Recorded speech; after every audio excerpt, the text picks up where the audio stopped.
Bem, continuando a nossa tipologia, ou seja, o estudo das tipificações, nós temos Elias, um personagem que só é entendido por quem realmente estuda a Bíblia, e não só estuda, mas tem vida espiritual. Estudar a Bíblia é uma coisa, ter vida espiritual é outra coisa.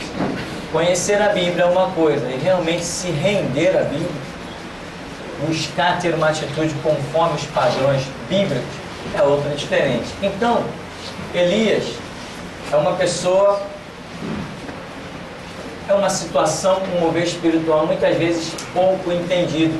E ele é mencionado o tempo todo, essa palavra Elias, Elias, Elias. No tempo de João Batista é mencionado, no tempo de Jesus, o próprio Jesus fala coisas tremendas. Em Mateus 17, lá está Elias. Por quê? Porque Elias, ele representa um avivamento, né? Ele representa restauração. É isso que Elias representa. Porque quando a nação de Israel está no seu caos, na sua desordem mais absurda, em que tem reis em Israel que estavam tendo profetas à volta da sua mesa, que eram profetas de Baal, um deus pagão. Reis em Israel estavam casando com mulheres gentias que lideravam cultos satânicos. Então Israel está num caos. Aí, do nada, ninguém sabe cadê o pai, cadê a mãe, ninguém sabe de onde o cara vem. Do nada surge o tal Elias, que veio a ser chamado de perturbador de Israel por um rei. És tu o perturbador de Israel? Porque o homem estava muito preocupado com Elias. Porque Elias está causando denúncias. Elias está denunciando. Elias está parando líderes do exército, líderes generais do exército. Está dizendo, diz para aquele cara lá isso, aquilo, outro. E aí quando iam procurar Elias, cadê Elias? Sumiu. Aí Elias daqui a pouco se manifesta outro, vai lá e diz para aquele cidadão, é isso, isso e isso. Quando procuravam Elias, ninguém achava Elias. E nós vemos que Elias, ele é facilmente, vamos assim dizer, arrebatado de um lado para o outro. Então, quando o rei encontra ele, és tu perturbador de Israel? Eu não. Tu e a tua casa perturbou Israel. São vocês que estão lá fazendo o povo adorar ídolos, cultuar demônios. São vocês. Então é você que é o perturbador de Israel. Aí Elias solta a bomba de profecia para o homem. E o encontro que ele tanto queria foi bem cruel para ele. Então, Elias representa avivamento. Elias representa restauração.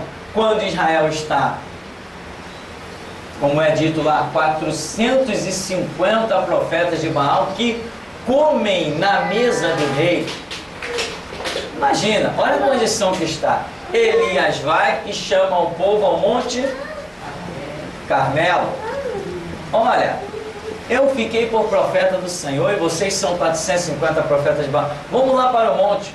O Deus que responder por fogo é Senhor em Israel. Quer dizer, a situação chegou a um extremo tanto que tinha que haver uma decisão radical.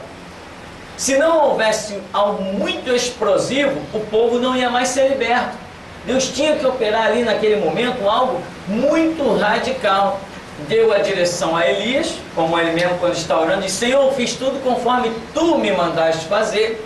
Ele recebe a direção, convoca ao Monte Carmelo e tem aquele show que nós bem conhecemos, aonde Elias manda matar a espada os 450 profetas de Baal. Elias aqui está representando a própria divindade. A representação de Elias aqui é algo muito forte. e pouco entendido. As pessoas acham que Elias foi apenas um grande profeta. Não, longe disso. Longe disso. Elias não foi apenas um grande profeta. Grandes profetas não fizeram o que Elias fez. Elias foi demais. Elias foi o máximo. Elias foi um camarada que... A coragem de Elias é um negócio fora do comum, completamente fora do comum. Então, Elias está representando a própria divindade, ele está representando o próprio Deus. Quando os 450 profetas de Baal, idólatras, falsos profetas, aquilo tudo, ele manda matar. Quando ele manda matar, muitos pregadores, bonzinhos, né, melhores do que Deus, diz, Elias ali extrapolou. Quem são os pregadores de hoje para dizer que Elias extrapolou, cara? Que isso? Que loucura! Elias perdeu uma oportunidade de evangelizar os profetas de Baal. Eles são verdadeiros desgraçados. Se os homens não se convertem até o ponto de Elias levar para o Monte Carmelo, ia se converter depois. E os limites das oportunidades? Os limites das oportunidades foi até o Monte Carmelo. Dali para frente não tem mais oportunidade. Tem gente, pastor palhaço, pateta, né? Crente hipócrita. Esse é hipócrita. Você acreditar que Deus é obrigado a te perdoar o tempo todo é hipocrisia. É pura falsidade consigo mesmo. Nem você perdoaria o tempo todo ninguém. Você perdoaria a primeira bolacha na tua cara. A segunda, a terceira você não vai perdoar. Então por que você acha que Deus tem que agir diferente? Se bem-aventurado que tem fome e sede de justiça, Jesus falou, como o Pai me enviou, eu vos envio a vós. Tem muitos conceitos por aí, hipócritas. Então, dizem os pregadores, Elias perdeu uma oportunidade de evangelizar os profetas de Baal, porque eles viram cair fogo do céu. Ora, aí fica fácil, então. Não precisa mais agir por fé, agora basta agir por vista. Vamos orar para Deus começar a mandar cair fogo do céu, todo mundo vai ver, vai se converter. Isso é conversão? Conversão não é a sinais, conversão é a valores. Não são sinais que convertem ninguém, são valores.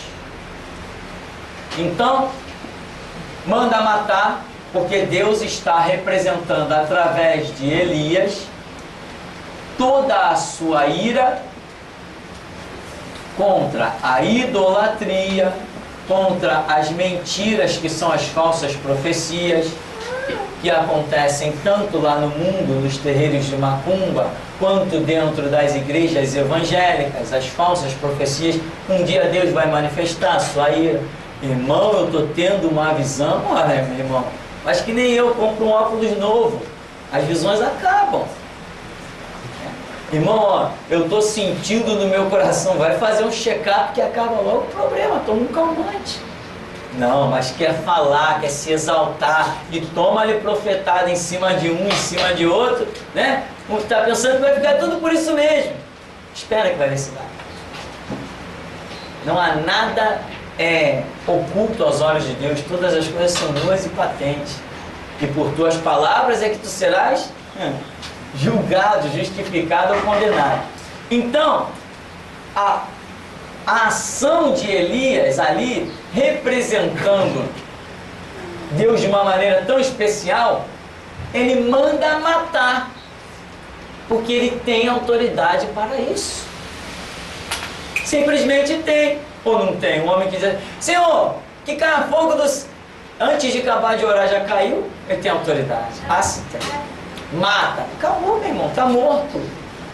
Não tem argumento. Então Elias ali está representando a própria divindade. Eu coloquei aí várias passagens, várias coisas disso mesmo que eu já acabei de falar.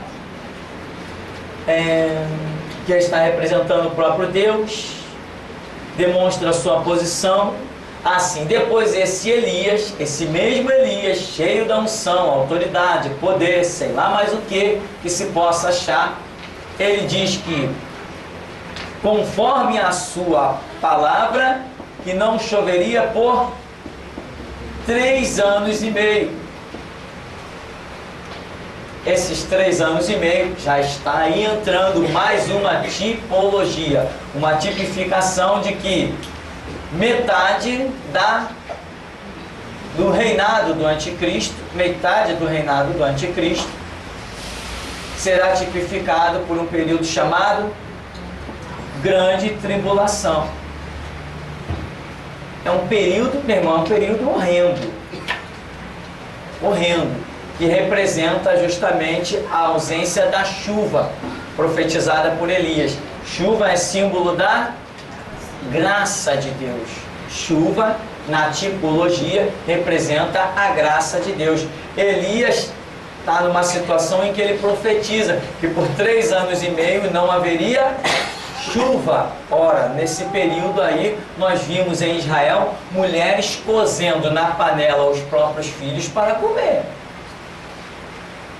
A situação se tornou extrema. Por quê? Por causa de pessoas que não aceitaram a voz da restauração de Elias. E Elias representava a voz máxima de Deus naquele período. Bom, daí para frente, o que nós vamos ver? A profecia, como por exemplo lá em Malaquias, que Deus fala que antes que surgisse o Senhor, ele enviaria o seu anjo, enviaria Elias. O que é Elias? A restauração, para que a terra não fosse ferida, etc. Então Malaquias diz que primeiro surgiria Elias antes que viesse o dia do Senhor. Então, o dia do Senhor foi Jesus se manifestar aos judeus. Antes de Jesus se manifestar aos judeus, nós temos um episódio marcado por um homem chamado João Batista. Quem é João Batista? Elias. Não Elias a pessoa, não Elias reencarnação, porque a Bíblia não está falando de demônios, não é nada disso. Reencarnação é doutrina satânica. A Bíblia está falando do mover da restauração. A Bíblia está falando do mover profético. A Bíblia está falando do mover espiritual e não da pessoa de Elias. Não, Elias está lá na dele, acabou a história, sabe-se lá o futuro que Deus tem. Se Elias volta ou não no milênio, isso aí a gente não sabe. Agora, o mover espiritual que aconteceu sobre Elias vem em João Batista. João Batista, Herodes, você isso, nação de Israel, raça de víboras, é o mesmo mover, a mesma unção, a mesma autoridade. Elias tinha essa autoridade, João Batista vem com uma autoridade também tremenda. E Elias foi considerado um tremendo profeta. Quando, no tempo de Elias, profetas foram assassinados por reis ímpios, eu sempre pergunto, e Elias que está lá, quem encostou a mão nele? Mataram todos, lembra que ele disse, Senhor, mataram teus profetas, eu só fiquei. Então, a visão de Elias é que já tinha sumido até todo mundo, e ele é o único. Por quê? Não se via mais ninguém. Mandaram matar, assassinar, mas Elias está de pé. Muita gente, enquanto muita gente estava morrendo de fome e de sede, tinha um ribeiro para alimentar Elias e tinham corvos levando alimento. A situação é diferente. João Batista vem com uma unção, com uma autoridade, no mesmo mover espiritual. Aí Jesus diz assim, que foste ver no deserto? Um profeta? Não, eu vos digo, muito mais que profeta.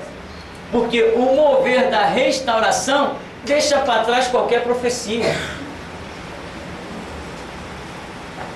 Quem tem a visão da restauração não precisa mais de profecia. Dentro da visão da restauração, você tem tudo na sua própria vida. É um mover muito especial. Não precisa profeta se levantar para te dizer nada. Tá, Deus vai acontecer tudo ali. Porque a restauração é o maior mover espiritual de unção, de autoridade que se poderia acontecer sobre a terra. Isso é tipificado em Elias, é tipificado em João Batista. Só que em Mateus 17:11, quando Jesus desce do Monte da Transfiguração, os apóstolos dizem, ora, já que o Senhor é o Messias, porque Jesus se transfigurou, eles reconheceram, então por que os escribas dizem que é necessário primeiro que Elias venha? Aí Jesus falou assim, se quereis saber, Elias já veio. João Batista. E fizeram dele tudo quanto quiseram. Agora, Elias ainda virá. Ou seja, o mover que aconteceu com Elias, com João Batista, ainda vai tomar posição posição novamente, porque João Batista é a restauração para a nação de Israel. Mas Jesus está falando que Elias ainda virá, porque ele vai edificar a igreja, e no final da era da igreja todos os apóstolos falam da apostasia. Então ele seria necessário trazer de volta o mover, a capa que Elias, quando subiu, a capa representa o ministério, e quando a capa cai de Elias, ela fica sobre a terra. Eliseu pega e depois não se tem mais notícia da capa, ou seja, representando que aquele mover que estava sobre a vida de Elias ia permanecer sobre a terra. Ele sai de Elias, ele vem a João Batista, e ele hoje está no ministério de restauração na vida de todos aqueles que verdadeiramente encamparem, entender, compreender. Não é chegar aqui, meu irmão, pegar uma apostilazinha do seminário e pensar que sabe o que é restauração. Isso é loucura. Muita gente faz isso. Eu acabei de confeccionar 20 apostilas que eu pensei que fosse durar até o ano que vem, já acabou. Porque tem gente que vem aqui, pastor, queria adquirir uma apostila, liga pra cá, queria uma apostila, e o camarada pensa que só porque tá com uma apostila do seminário que ele sabe o que é restauração. Mas não sabe, meu irmão. Eu tenho uma estrutura, eu tenho uma vida. Esse ministério começou comigo e Deus me ensinou o que seria isso. Quando esse ministério começou na minha vida, eu tive até febre. O impacto das mensagens era tanto que eu ficava dentro de casa que nem um tonto, com dor de barriga, com dor de cabeça. E hoje tem pessoas que sentam aqui uma semana e pensam que sabem o que é restauração. Não me faça rir. Então, o mover, Jesus falou, Elias virá. Ora, mas Elias já tinha vindo, que era João Batista. Mas, não, Elias virá. Jesus deixa claramente, Elias virá, porque no final da igreja haveria apostasia. Hoje nós estamos no centro da apostasia. Nunca existiu na igreja tanto pilantra, tanto canalha, tanto mercenário, tanto homem maldoso como Valdemiro Santiago, R.R. Soares, Edir Macedo, né? Tem uns outros aí que me foge o nome, ainda bem, uns lixos que tem por aí intitulado pastor de Bíblia na mão, verdadeiros mercenários, ladrões, hipócritas. Nós estamos hoje no centro da apostasia. É necessário restauração, é necessário Elias, é necessário João Batista. O mover está aí. Então, Elias fez uma separação tremenda de, vamos dizer, da questão religiosa, né, para as questões, para todas as outras questões. Elias centralizou o Deus de Israel. Ora, vocês são 450 profetas de Baal e comem na mesa do rei, né? Eu sou profeta do Senhor. Vocês comem na mesa do rei.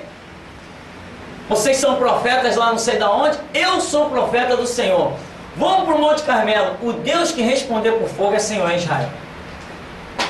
Ele fez uma separação muito clara do sacerdócio dele para todas as outras coisas. Ali naqueles profetas de Baal estão representados todas as outras religiões, e na mesa do rei está representado todo o sistema político. Elias falou assim, é vocês para lá e eu para cá, vamos para o Monte Carmelo.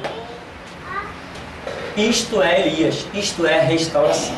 Hoje nós estamos no centro da apostasia, a igreja declinou, é necessário restaurá-la. Jesus vem e traz de novo a voz da restauração, o ministério representado na capa de Elias. Amém? Entendeu? Está com medo ou está com coragem? Bom, isto é Elias. Então Elias deixou uma palavrinha interessante. Durante 3 anos e meio não vai haver chuva. Ué, e hoje, o que nós dizemos? Vai haver 3 anos e meio que não haverá chuva. É a grande tribulação. Que período é esse? Os homens desejarão a morte, e a morte fugirá deles. Não é isso que nós temos falado, a grande tribulação? O sol vai estar insuportável, o caos vai estar insuportável, vai ser um horror na grande tribulação.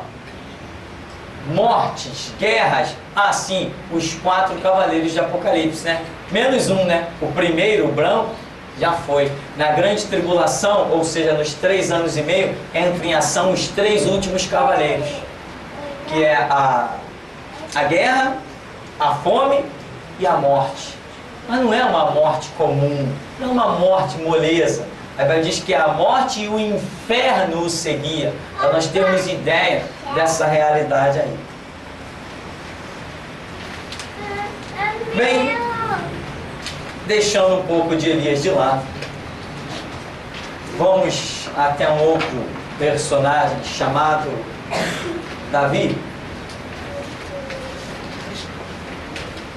Davi também tem as suas tipologias.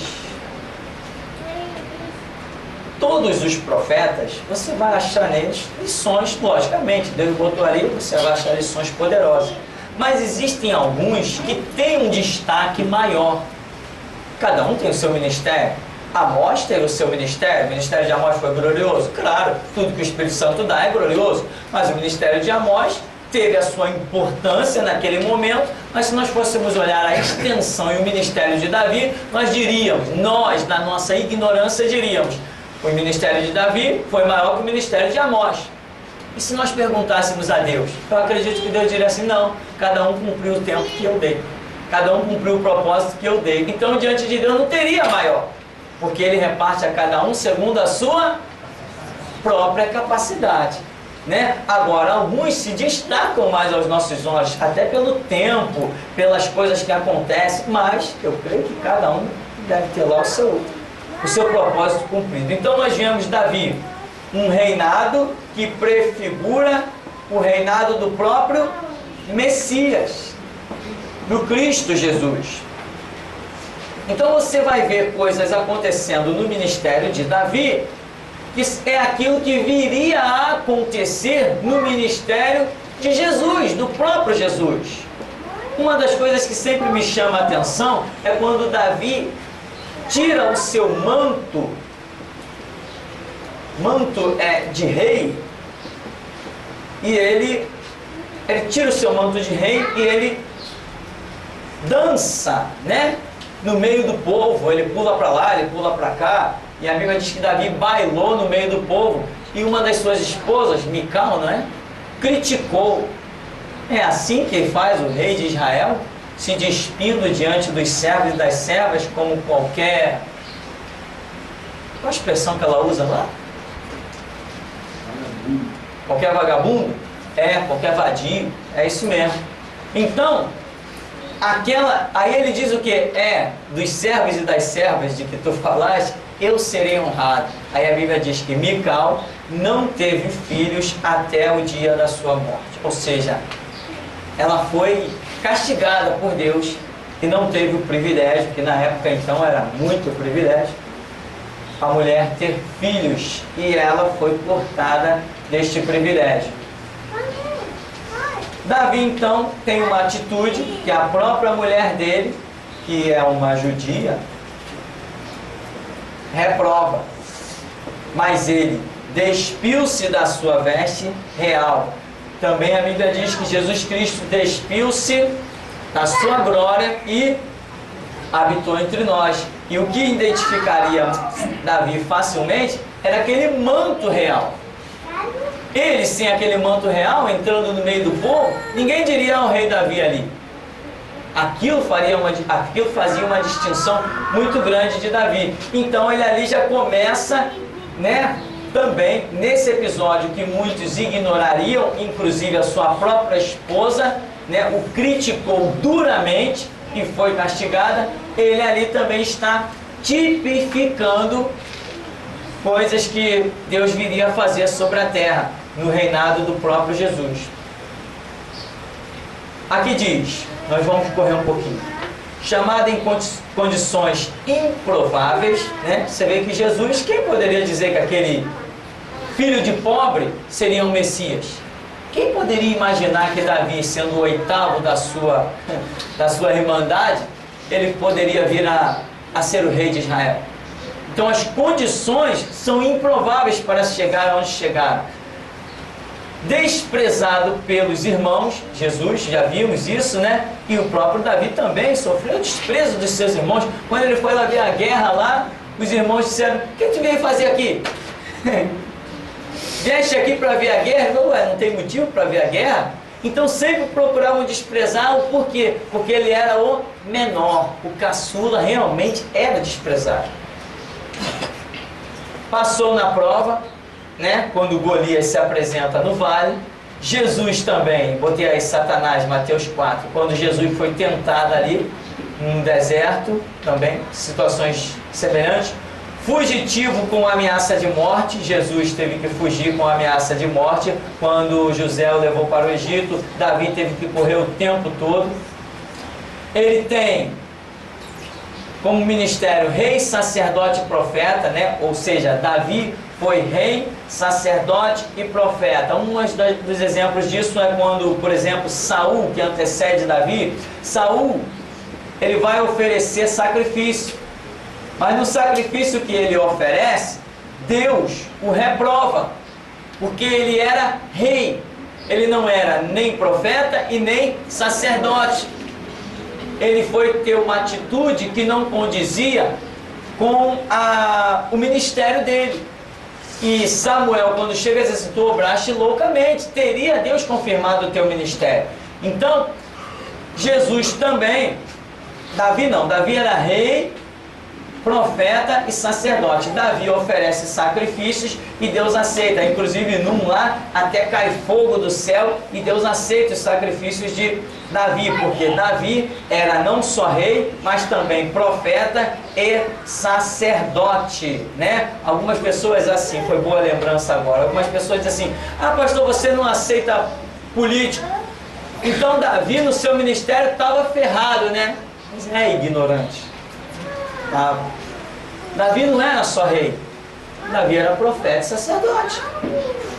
Ele não exercia só o reinado, ele exercia o reinado com a profecia e o sacerdócio. O reinado dele era com os pergaminhos, não era com constituição feita por homens palhaços dentro de congresso. Então não tem nada a ver. Realmente, política aqui não precisamos de política, político aqui não entra, a não ser para sentar e se converter. Político aqui não tem, meu irmão, acabou a história, essa igreja não tem político, eu não faço aliança com político.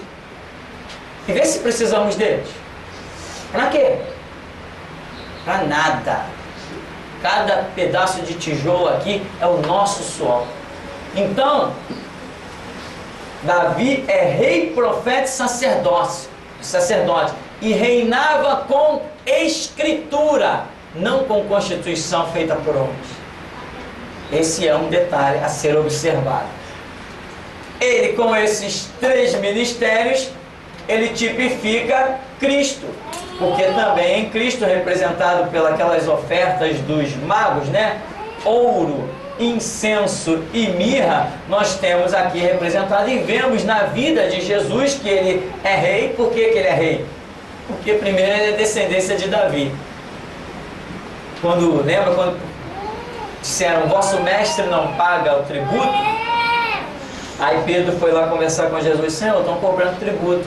Ué, Pedro, de quem cobram tributo os reis da terra? Dos estranhos ou dos de casa? Não, dos estranhos. Ora, Pedro, então eu estou isento. Sou rei, sou filho de Davi, mas não vamos escandalizar eles não.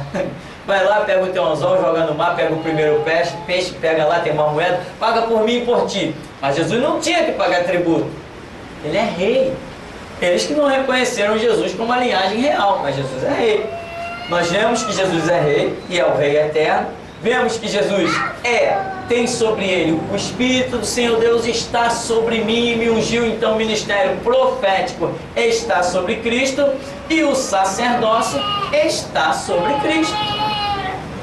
Eleito sacerdócio eternamente, segundo a ordem de Melquisedeque, isso está representado no ouro, no incenso e na mirra, que são os ministérios de rei, de profeta e de sacerdote. Sacerdote parece que é na mirra, né? De profeta, sacerdote no incenso, profeta no mirra. Ouro representa a realeza, rei. Então, O ministério de Davi representa o ministério do próprio Cristo em vários detalhes. A nação de Israel não reconheceu Jesus porque pereceu pela falta de conhecimento. Aqui no item 6 diz que deixa encargos adiante. Já vimos como Jesus não nos colocou na terra prometida, foi substituído pelo Espírito Santo. E também Davi, quando está para morrer, ele vai dar conselhos a Salomão, que o iria substituir, inclusive em algo que era projeto de Davi, a edificação da casa do Senhor, o templo do Senhor, mas que isso não foi concluído. No item 7, traído por amigo íntimo, né? Está lá os Salmos, que diz que Davi foi traído por pessoas que comiam com ele na mesa. Isso aconteceu também com Jesus.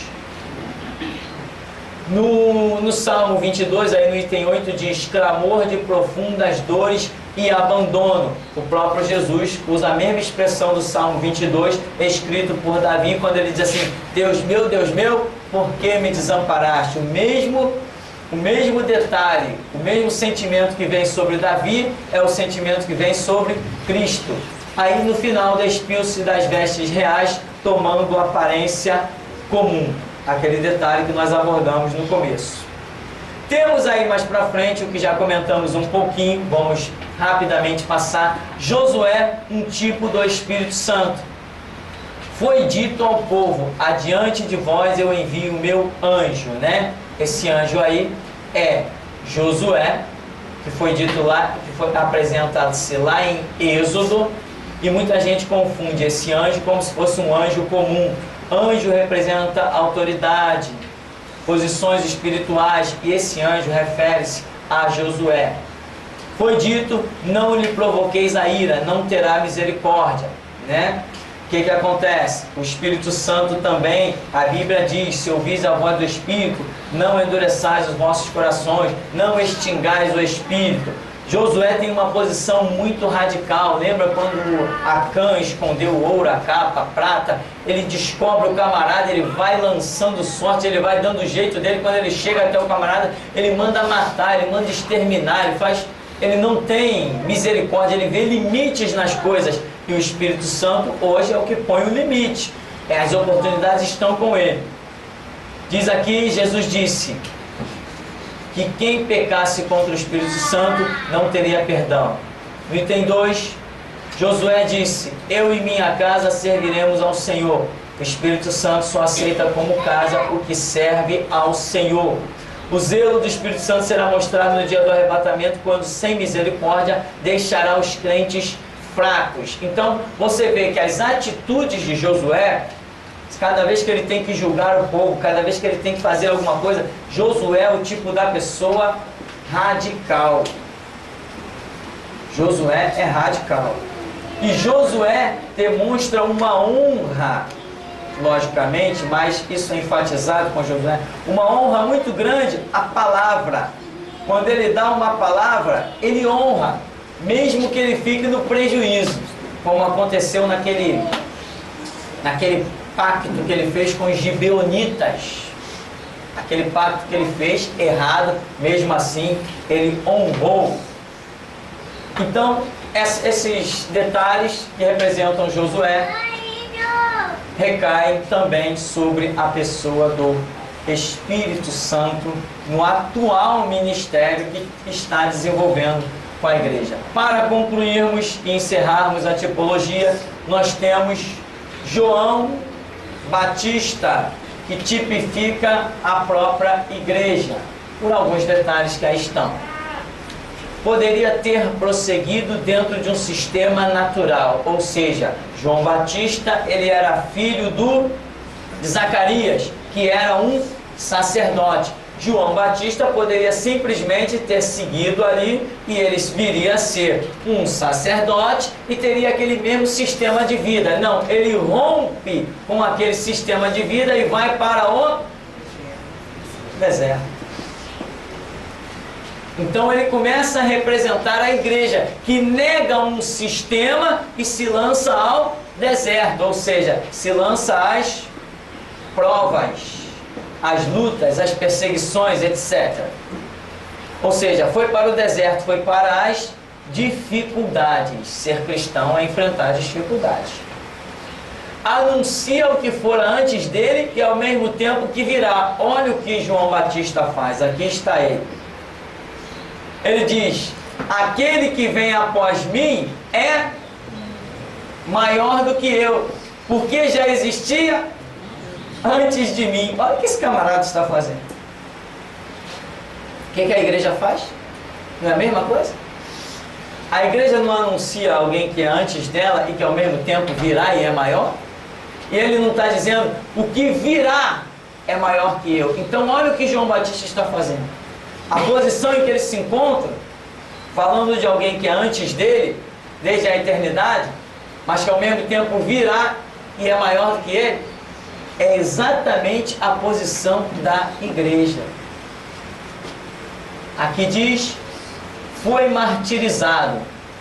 Há uma expressão de Paulo que diz que por amor a Cristo nós somos entregues à morte todo dia. Então, até nisso aí também, esse martírio de João Batista tipifica a igreja. Principalmente porque João Batista está pregando no tempo da restauração. E agora é que entrará dentro do tempo da restauração a dispensação do martírio. Esta é a próxima dispensação. Martírio, Deus recrutará nos próximos anos, daí para frente, um povo com disposição de derramar sangue por Jesus Cristo, porque é necessário cumprir aquela palavra que diz: até quando, Senhor, não julgas o nosso sangue dos que habitam sobre a terra? E é dito que aguarde até que se complete o número dos vossos conservos, semelhante a vós, etc., morrerão pela causa do Evangelho. Então, a próxima dispensação é martírio. Então, o martírio encerrou o tempo da... O martírio encerrou o tempo da restauração. A voz da restauração para Israel cessou com o martírio. A voz da restauração para o mundo agora, gentios e judeus, encerrar-se-á com o martírio. O martírio encerra a voz da restauração. Posso ouvir algum erro aqui? Então, esta é a realidade do que virá pela frente. Já estava escrito, não nas estrelas, mas na vida de João Batista. Amém, meu irmão? Está dando para entender? Entende por que Deus falou assim: eu quero uma igreja no alto do morro. Mas, Senhor, tem tantos terrenos bonitos em Copacabana, tem tanto apartamento bonito. Não, eu quero um povo diferente, eu quero um povo especial. Eu quero um povo que só a dificuldade de chegar nesse lugar já vai fazer seleção. Eu falei, legal. E hoje, no Santo Cristo, nós somos a maior igreja em apenas 10 anos. Não tem nenhuma igreja aí velha que seja Assembleia, somos a maior igreja no Santo Cristo. Em números estamos falando, né? E somos a igreja que estamos realizando construções muito ousadas. Muito ousadas. Estamos fazendo obras tremendas. Hoje nós temos contato, todo mundo. Telefonemas do outro lado do Pacífico, e-mails e tantas coisas tremendas têm acontecido. Por quê? Porque aqui Deus está selecionando um grupo que vai pregar no final da era da restauração. Restauração já começou. No final da era da restauração, nós teremos um povo muito louco, muito ousado, desejosos do martírio. Dá para imaginar isso? Alguém que deseja o próprio martírio. Diante de quem esse camarada vai se calar? Ele está doido que matem ele. Ele está desejando que matem ele. Diante de quem ele vai se calar? Quem tem medo da morte, se cala, se intimida. Mas quem deseja a morte? Vai se calar com o quê? Este é o povo que será gerado no nosso Centro de Estudo Bíblico Mundial. Geração de mártires. Você vai matricular o seu filho? Vai mesmo? Quero ver o número das inscrições. Então, irmão, João Batista já veio representado de Elias, é hoje o tempo que nós estamos vivendo. Não tem nenhum João Batista por aqui. O que tem é o mover espiritual que está aí. E agora nós estamos atravessando o tempo da restauração.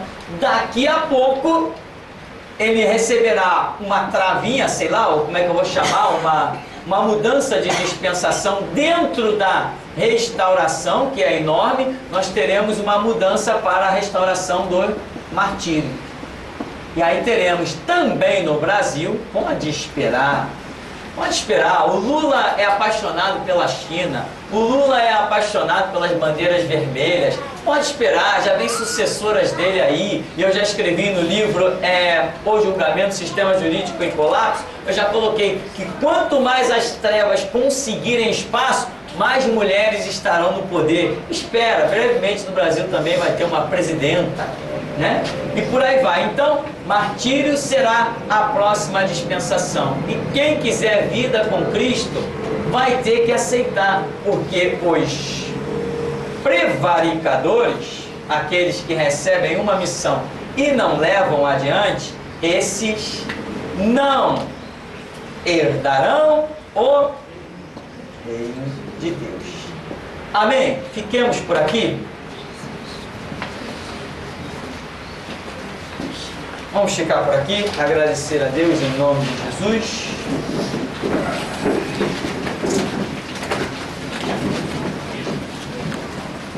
Senhor amado, Deus vivo e todo-poderoso, nós te glorificamos, Senhor, e te pedimos, recaia sobre nós a graça, a unção, para nos capacitar a compreender, ó Deus, entender a Tua palavra, a Tua verdade.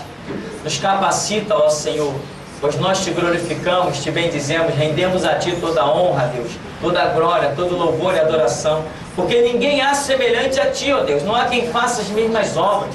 Deixa cair sobre nós a unção que despedaça o jugo, ó Deus, a unção que abre o nosso entendimento, a unção que nos dá compreensão e a unção que nos dá coragem, Senhor, para que nós sejamos as páginas que Tu possas concluir a Tua história. Escreve conosco, ó Deus, restaura conosco, anuncia conosco, Senhor. Queremos ser as páginas que glorificam o Teu nome e que mostrem que a Sua história, ó Deus, sempre terá quem a ela se submeta. Nós, ó Deus, nos rendemos e Te pedimos graça sobre graça, pois reconhecemos que sem Ti nada podemos fazer. Nos abençoa, pois nós oramos confiados em nome de Jesus. Amém. Amém, irmãos. Vamos em paz.